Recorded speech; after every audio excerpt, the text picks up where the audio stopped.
The Relationship Between Love and Mysticism by Raymond Schep.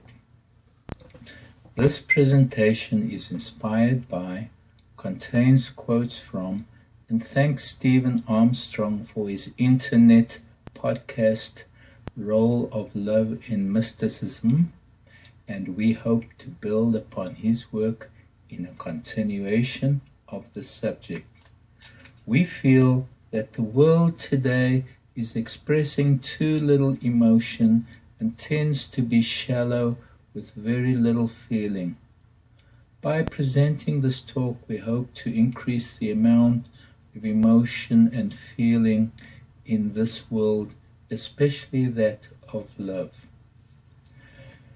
Love is defined as an intense feeling of deep emotion which we feel towards the person or persons we love, as opposed to the casual use of the term, say for ice cream or a dress.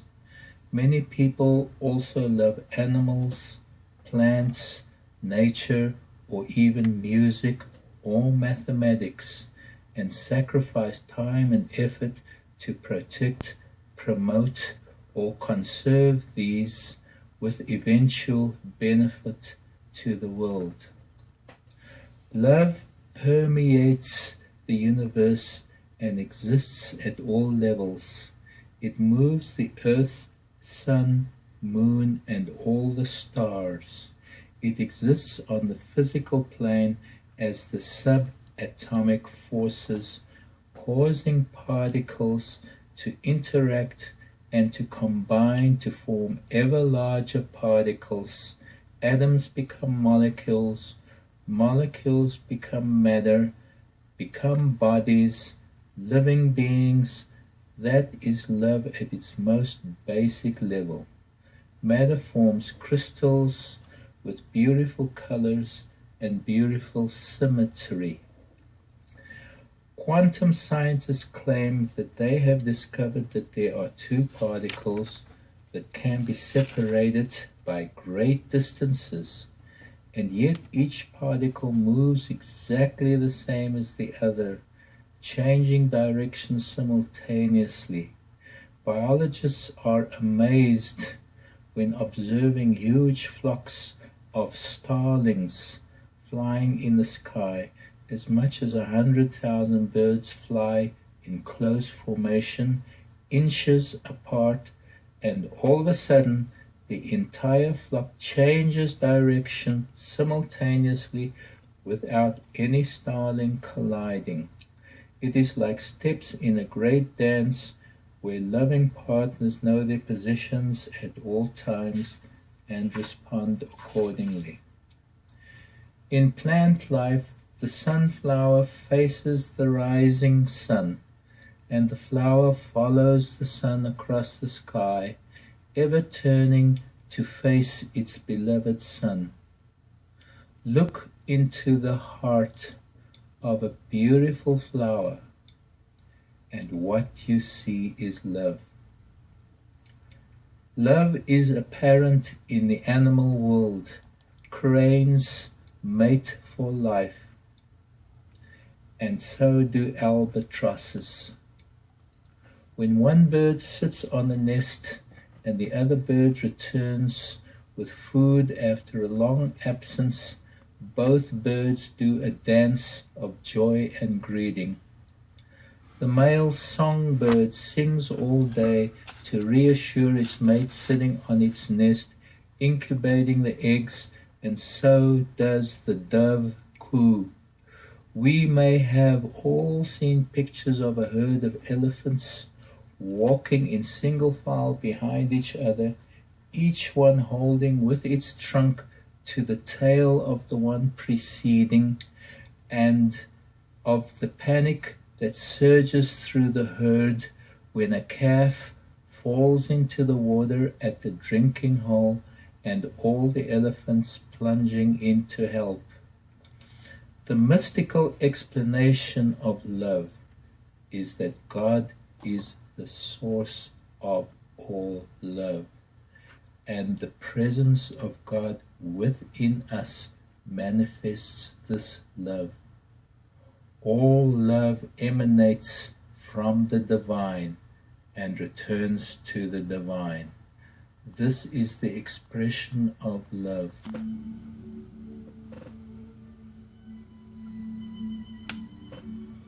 Take a string of a harp and pluck it. The string wants to return to its original position of rest, which can be symbolized as God. Although it moves past the rest position, it soon returns, doing a dance around its rest position, forming a vibration that results in a beautiful sound. That sound is love. What else is music but all of many strings or instruments vibrating in harmony, each moving back and forth, attracted to their rest position? Likewise, we incarnate on earth and return to the divine, making the music of the universe. If it is asked, what is the purpose of us being on earth, then there can only be one answer. The purpose is to bring divine love from God to earth and make it manifest or appear here on earth. Realized or not, this forever is the goal of every human being.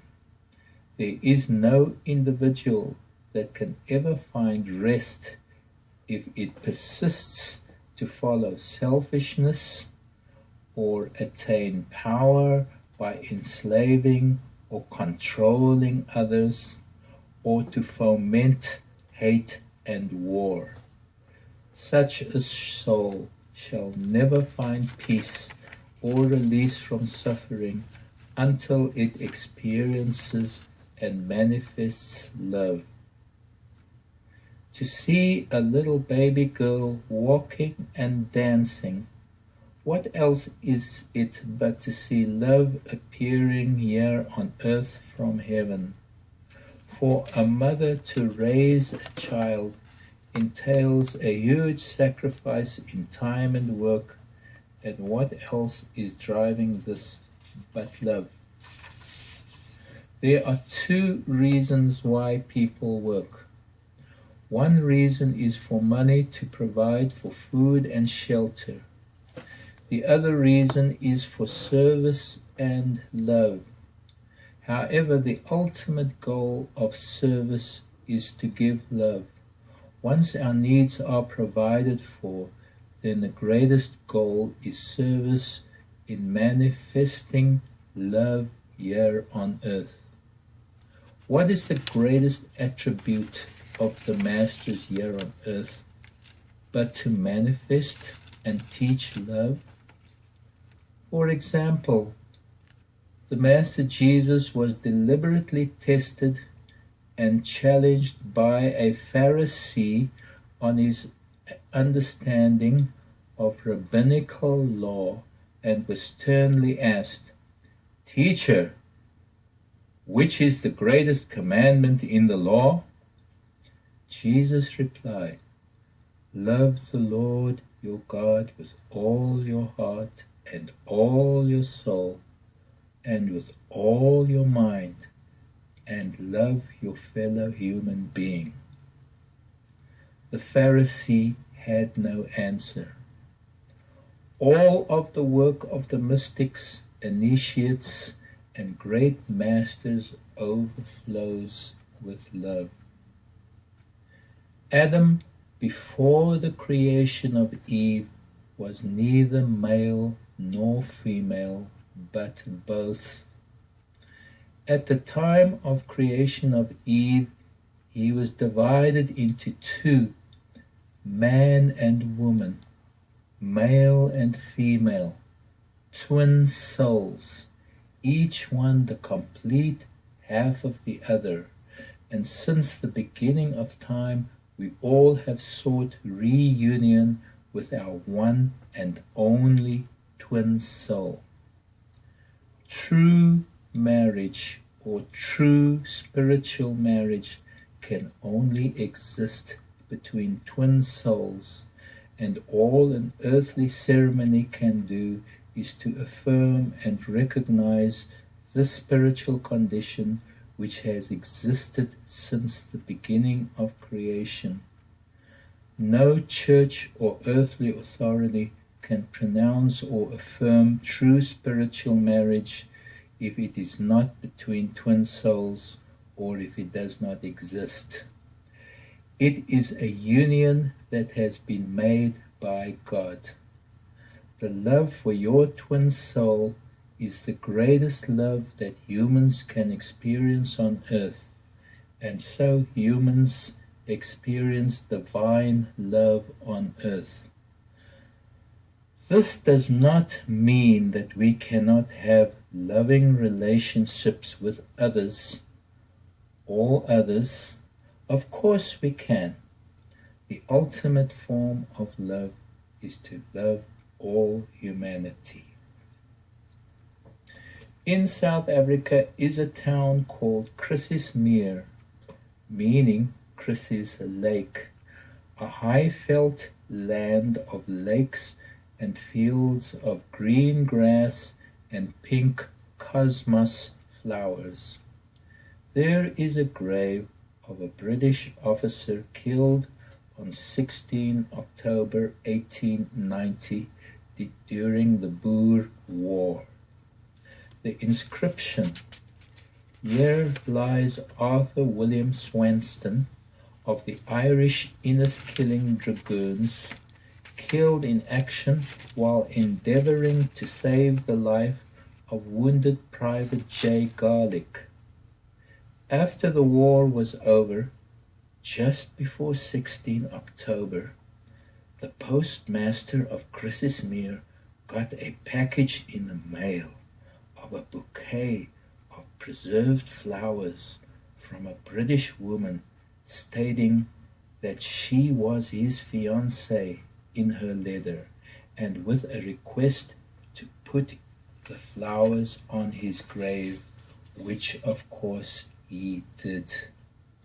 The bouquets kept on coming every year for 60 years, and then a letter arrived from her saying that this may be the last bouquet, as she was on her sickbed.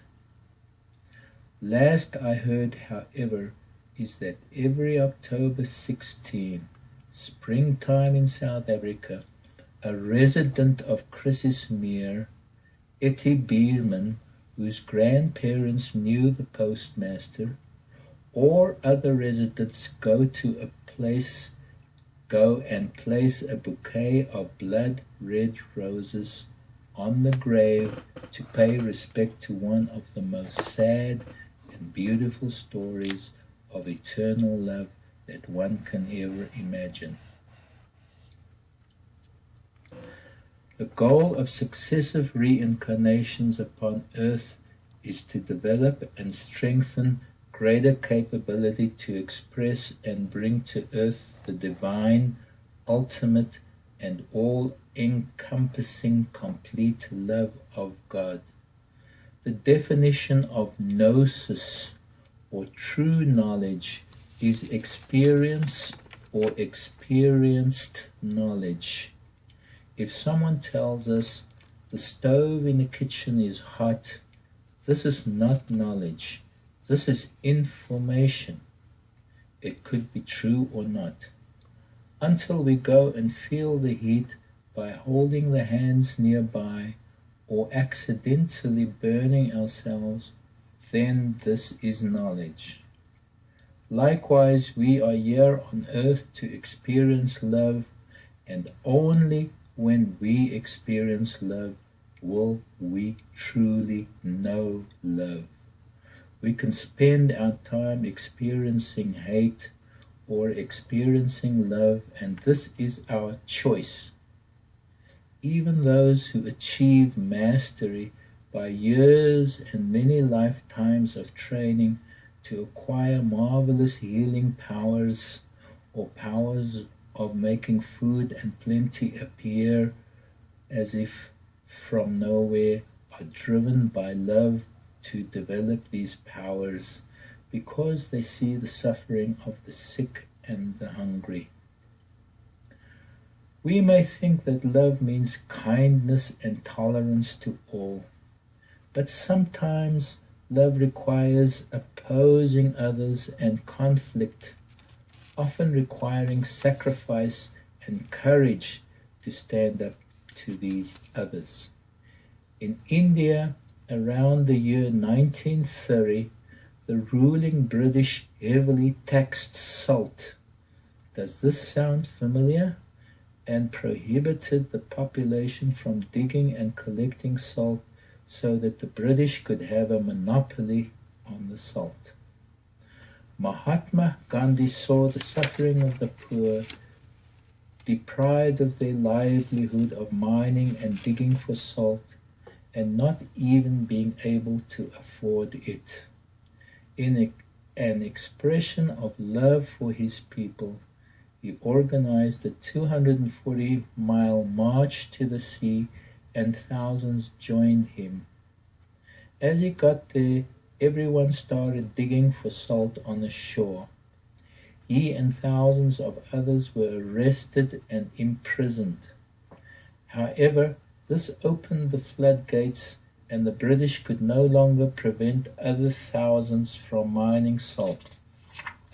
A year later, Gandhi was released from prison and within 10 years was elected leader of India, and the British had no option but to grant India independence from British rule. He succeeded in gaining independence and freedom for the people by using completely non-violent means. During lunch times at work, I like to go for walks, but there is no park near my work. There is, however, a beautiful cemetery in Bell Gardens, Los Angeles County, close by, with lush lawns, trees and flowers, a good place for a walk. One day, 2 days before Christmas, I was walking in the park, and in the children's section, I noticed a little grave, and it was covered with dozens of little toys and dolls wrapped as Christmas gifts. Curious, I read the grave. The name and dates of a little Latino girl were there. She was born in December and had died almost 1 year later, a few days before Christmas. She had been buried 10 years ago. I came back a year later, and yes, again there were Christmas presents on the grave for the little girl. The mother must have spent the better part of a day purchasing and wrapping the presents. The tears could not stop flowing from my eyes. What kind of a love did this mother have for her baby? A love that simply would not go away. Guru Nanak, founder of the Indian Sikh movement, when asked if he was Hindu or Muslim, answered that he was neither Hindu nor Muslim. He was reported and taken to the local leader. Confounded, the leader said, "But you must be one of the two. This is unheard of." Guru Nanak replied, "The Creator, the God of all eternity, created us all equal and undivided." No one could answer him. He spent his life getting Hindus and Muslims together. What else but deep love for humanity drove him. In the 1942 movie Dangerous Moonlight, the hero was a pianist and composer in Poland, but became a fighter pilot to defend Poland against air attacks from the Germans.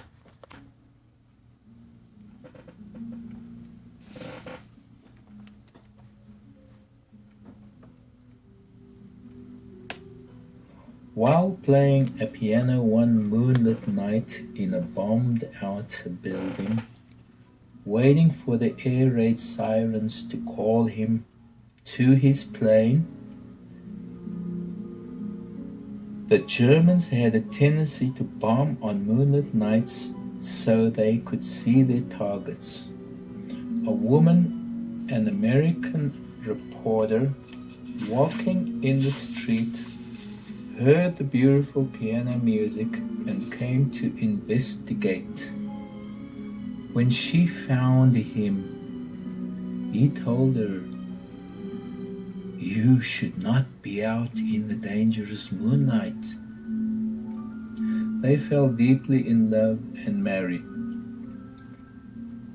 A year later, he was shot down and sustained a severe head injury. After weeks of searching, she found him in a hospital. To her great shock and dismay, he showed no signs of recognizing her whatsoever. He was suffering from amnesia. For weeks she visited him, but was greatly distressed and heartbroken. It was like as if he was dead to her. Then one day he was walking in the corridors for therapy and noticed there was a piano in the visiting room.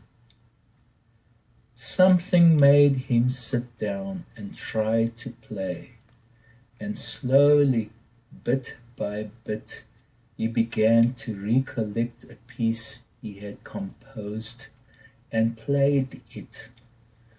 The more he played it, the more of it came back to him. That night his wife came as usual to visit him and found him by the piano. He immediately smiled at her and said to her, "My darling, it is not safe to be out in the dangerous moonlight." The movie is hard to obtain, but the music, Warsaw Concerto, is a most beloved and popular piano concerto by Richard Adensel and played beautifully on YouTube by Russian pianist Valentina Lisitska.